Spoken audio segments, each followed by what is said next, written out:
کبھی ایسا نہیں ہوا کہ میں گھر جاؤں تو بڑی ٹینشن میں جاؤں. میری گھر والی ایک دن مجھ سے کہنے لگی آپ نے کبھی نہیں کہا کہ میں تھکا ہوا آیا. بندہ تھک بھی تو جاتا ہی ہے نا, کبھی کہاں کرے نا. میں نے اسے پتا کیوں نہیں کہتا؟ اس لیے نہیں کہتا کہ میں نہیں چاہتا کہ میرے بچے یہ کہیں کہ ہم نے دین نہیں پڑھنا, ہمارا باپ تو بڑی مشکل میں ہے. ہم اپنے کام کے بارے میں اپنے گھر میں شکوے کرتے ہیں. آپ کسی بچے سے پوچھ لیں کون سا کام کرنا ہے, کہ جڑا ابا جی کر دے رہے ہیں وہ نہیں کرنا. کیوں کہ ابا جی ہر روز تو کہتے ہیں میں بڑا الجھ گیا ہوں, یہ کام بڑا مشکل ہے. میں چاہتا ہوں کہ میں اپنے بچوں کو یہ بتاؤں کہ پتر میں تو جدھر جاتا ہوں پھول ہی پھول ہیں, میں تو جدھر سے گزرتا ہوں محبت ہی محبت ہے, میں تو جدھر سے دیکھتا ہوں دعائیں ہی ملتی ہیں, تاکہ ان کا شوق پیدا ہو. میرے عزیز, آپ تھوڑا سا دل بڑا کریں. اگر آپ ایک کی وجہ سے پورا گھر سکون میں آ جاتا ہے تو آپ دل بڑا کیوں نہیں کرتے؟ جگہ ڈھونڈتے ہیں بس مجھے کوئی تنگ نہ کرے, کوئی میری باپ ماں بدولت کو کوئی پریشان نہ کرے. بخاری شریف سنیے, حضرت عائشہ صدیقہ رضی اللہ تعالیٰ عنہ بیٹھی ہیں. حضور فرمانے لگے عائشہ آج ایک بات نہ بتاؤں تمہیں؟ یا رسول اللہ بتائیے. حضور فرمانے لگے جب تم مجھ سے ناراض ہوتی ہو تب بھی مجھے پتہ چل جاتا ہے, اور جب راضی ہوتی ہو پھر بھی پتہ چل جاتا ہے. تو حضرت سید عائشہ صدیقہ بات سن کے بڑی خوش ہوئی. یا رسول اللہ وہ کیسے؟ حضور فرمانے لگے کبھی کبھی تم قسم اٹھاتی ہو. یا رسول اللہ ہاں.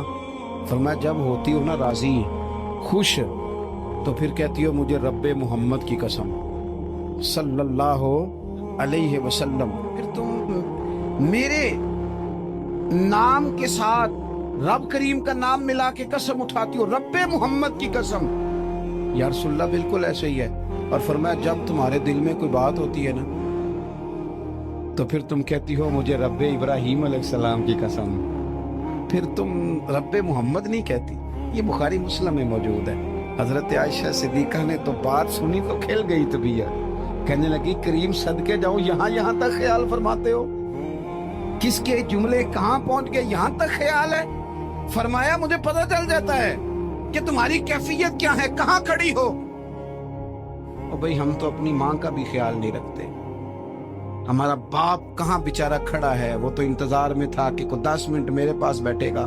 توجہ ہی نہیں, جذبات کا خیال ہی نہیں. حضرت عائشہ صدیقہ بات سن کے عرض کرنے لگے یا رسول اللہ مجھے رب محمد کی قسم ہو میں صرف نام چھوڑتی ہوں, میرے دل میں ہر وقت مدینے والے محبوب ہی رہتے ہیں, نام ہی چھوڑتی ہوں صرف. او میرے دوست تھوڑا سا جا. اور دوسرا عرض کروں گا, دولت اگر بہت عالی چیز ہوتی نا, بہت قیمتی, تو سب سے زیادہ سید عائشہ کے گھر میں ہوتی.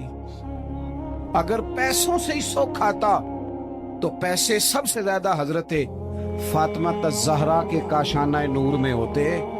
او میرے بھائیوں, سونا وقت محبتوں سے گزارا جا سکتا ہے.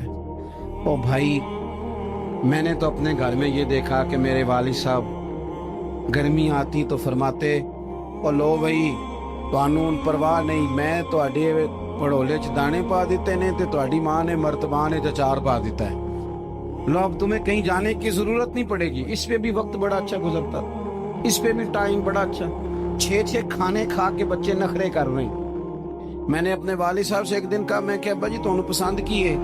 فرمان لگے پتر جے تے لگی ہوئے بھوک پھر تے ہر شے, اور اگر بھوک نہ ہو تو پھر نخرے نخرے ہیں, پھر کیا پسند ہونا ہے. طبیعت نہیں, اپنے گھروں میں اپنے دوستوں میں اطمینان پیدا کریں, اس طرح سے باہر آئیں. اور ایک بات اور عرض کرنی ہے, یاد رکھنا تقریر باہر چلتی ہے گھر میں نہیں چلتی. گھر میں عمل چلتا ہے. گھر جا کے آپ لیکچر دینا نماز پڑھا کرو نماز پڑھا کرو نماز پڑھا کرو نماز پڑھا کرو, تو کوئی نہیں پڑھتے گھر والے. آپ گھر میں نماز خود شروع کر دیں. نبی پاک صلی اللہ علیہ وسلم نے فرمایا گھروں کو قبرستان نہ بناؤ, کچھ نفلی نمازیں گھر میں بھی پڑھا کرو. اللہ کے پیارے رسول صلی اللہ علیہ وسلم کا گھر مسجد نبی کے بالکل ساتھ ہے, دروازہ حضور کے گھر کا مسجد میں کھلتا تھا. لیکن نبی کریم صلی اللہ علیہ وسلم کیا کرتے تھے؟ حضرت عائشہ صدیقہ فرماتی ہیں تہجد کی نماز گھر میں پڑھا کرتے. گھر میں حضور تہجد کی نماز پڑھتے, اگرچہ گھر میں دشواری تھی. کچھ عبادات کچھ نمازیں گھر کے اندر بھی انسان پڑھے. آخری گزارش آپ حضرات سے کرنی ہے, اتنا بڑا مجمع ہے, اتنے سارے لوگ تشریف لائے ہیں, ایک گزارش آپ حضرات کی خدمت میں رکھ کے بس میں نے بات کو سمیٹنا ہے. 2 باتیں میں نے آپ کی خدمت میں عرض کی ہیں. ایک تو دینی علم کا ذوق پیدا کریں، اور دوسرا اپنے گھروں میں تھوڑا ٹھہراؤ لائیں. تھوڑا سا اپنے، یہ بچوں کے دستار فضیلت کا اجتماع تھا اس لیے میں نے یہ بات عرض کی، اپنے گھروں میں تھوڑا حوصلہ قناعت لائیں. حضرت عائشہ صدیقہ رضی اللہ تعالیٰ عنہ فرماتی ہیں ایسا نہیں تھا کہ ہمارے گھر کے اندر مال نہیں آتا تھا، اللہ کے فضل سے بڑا کچھ آتا تھا، لیکن فرماتی ہیں ہم احسار کر دیا کرتے تھے. حضور کا مزاج احسار کر دینے کا ہے. یاد رکھنا، شمع سے اگر کئی شمع جل جائیں تو اس کی روشنی میں کبھی کمی نہیں آتی. ہزاروں دیے بھی جل جائیں تو یہ دیے ماند نہیں پڑتے. مہنگائی بڑی زور کی ہو گئی، غریب آدمی کی آزمائش بڑھ گئی. ہمیشہ مہنگائی سے غریب لوگ متاثر ہوتے ہیں. امیروں کی تو چیزیں مہنگی ہو جاتی ہیں، وہ تو سنگل انہوں نے جمع کی ہوتی ہیں، مہنگی ہوتی ہیں تو ڈبل میں بیچتے. غریب پستا ہے. لیکن دکھ کی بات یہ ہے کہ ہم ایک دوسرے کا ساتھ نہیں دیتے. مقروض ذہنی اذیت کا شکار ہے. 3 دن ہے نا عید کے، تو ایک جوڑے سے بھی گزارے جا سکتے ہیں، ایک سے. اکثر لوگ تو ویسے عید کی نماز پڑھ کے سو جاتے ہیں، اور جو بیدار بھی ہیں وہ بھی کپڑے بدل کر کے جانور کے ذبح میں مشغول ہیں. ہم نے اس عید پہ کوشش کرنی ہے کہ ہماری گلی میں، ہمارے محلے میں، ہمارے دائیں بائیں تھوڑا سفر کریں، بچوں کو دیکھیں، سرکاری سکول سے نکلتے بچوں کو دیکھیں، مساجد مدارس سے نکلتے بچوں کو دیکھیں. ہم نہ ایک ایک 2 کا ساتھ دیں. یہ جتنی سیاسی جماعتیں کام کر رہی ہیں، جن کی حکومت تھی، جن کی ہے، پتہ نہیں کل کس کی آئے گی. میں تو ذاتی طور پر ان سے پورا مایوس ہوں.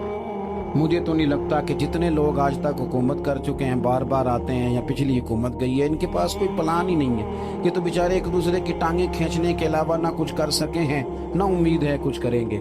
لیکن غریب کی تکلیف بڑھ گئی ہے. میرے پاس 20 لوگ آتے ہیں، آتے تو وہ دعا کا کہنے ہیں، آتے تو صرف یہ بتانے ہیں کہ اس مشکل میں ہوں دعا کرنا. لیکن دوستو، لوگوں کی باتیں سن کے بڑی تکلیف ہوتی ہے. ہم کیا کسی کی مدد کر سکتے ہیں؟ ہمارے لیے تو مدارس چلانے مشکل ہیں، لیکن لوگ اذیت کا شکار ہیں. ذہنی کرب کے نیچے لوگ آ گئے. اتنی بڑی اذیتیں کھڑی کر دی گئی ہیں. تھوڑا تھوڑا دیکھو، 2 کا کھانا 3 بھی تو کھا ہی سکتے ہیں نا، 3 کا کھانا 4 بھی تو کھا ہی سکتے ہیں نا. میرے محبوب نے ہمیں یہ نہیں کہا تھا زیادہ گوشت پکانا، بلکہ رسول پاک نے تو رنگ ہی بڑا سادہ دیا ہے.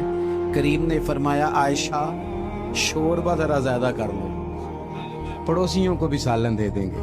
تھوڑا شوربہ زیادہ کر لو، اسی کو بڑھا لو، تھوڑا شوربہ بڑھا لیں، تھوڑا تھوڑا ایک دوسرے کی مدد کریں، دست شفقت رکھیں. گلیوں میں سنسان لوگ، اب تو لوگ ایک دوسرے سے دکھ بھی نہیں کہتے، وہ کہتے ہیں دینا کسی نے ہے کچھ نہیں، اور تماشا الگ سے بن جائے گا. دوستو، ہم نے خود ایک دوسرے کا ہاتھ بٹانا ہے. جو لوگ صاحب ثروت ہیں، دیکھو ایک ہی باپ کی اولاد ہوتی ہے، ایک کو اللہ بڑا نواز دیتا ہے، 2-3 کمزور رہ جاتے ہیں. اس کو چاہیے وہ دوسروں پہ دست شفقت رکھے. ایک گلی میں سارے لوگ ایک ہی قبیلے کے، ایک ہی علاقے کے، ایک آگے نکل گیا ہے، اسے چاہیے وہ دوسروں کا خیال کرے. عزیز بھائیوں، ہم نے اس کمر توڑ مہنگائی کے دور میں نے جمعے میں امیر لوگوں سے کہا تھا کہ قربانیاں کرنی تو ہے ہی، تو تم تو سارا سال گوشت کھاتے ہو. کیا آپ کو بتاؤں کہ ہم اس وطن میں رہتے ہیں یہاں فریج اور فریزر بڑی سے پہلے زیادہ بکتے ہیں. فریج نہیں لے آؤ، بڑی لے آؤ، چونکہ گوشت سیو کرنا ہے، سارا سال بھی تو ملتا ہے نا امیروں. میں نے تو کہا تھا اس گاؤں میں لے جاؤ جہاں قربانی کوئی نہیں کر رہا، ذبح ہی وہاں جا کے کر لو. تھوڑی سی گنجائش بنائیں اپنے دلوں میں. یہ ضروری نہیں کہ سامنے والا آپ کا شکریہ بھی ادا کرے. حضرت عائشہ صدیقہ رضی اللہ تعالیٰ عنہ، اماں جی ایک کنیز رکھی ہوئی تھی، حضرت عثمان غنی نے دی تھی کہ آپ کی خدمت کریں گی. تو وہ کنیز کہتی ہے کہ اماں جی تو میری بھی روٹیاں پکا دیتی تھی، وہ تو میرے لیے بھی کھانے کا اہتمام کر دیتی تھی، لیکن کوئی دروازے پہ اگر مانگنے آتا تو حضرت عائشہ صدیقہ مجھے کہتی اسے خیرات دے آؤ. تو میں کہتی اماں جی یہ کام تو لوگ دوڑ کے کرتے ہیں اور آپ یہ مجھے کہہ رہی ہیں میں کر دوں. تو حضرت عائشہ فرماتی جب کوئی بندہ کسی کو دیتا ہے تو وہ شکریہ ادا کرتا ہے. میں چاہتی ہوں وہ شکریہ بھی تیرا ہی ادا کر جائے. میں نے جو اجر لینا ہے وہ رب کی بارگاہ سے لینا ہے.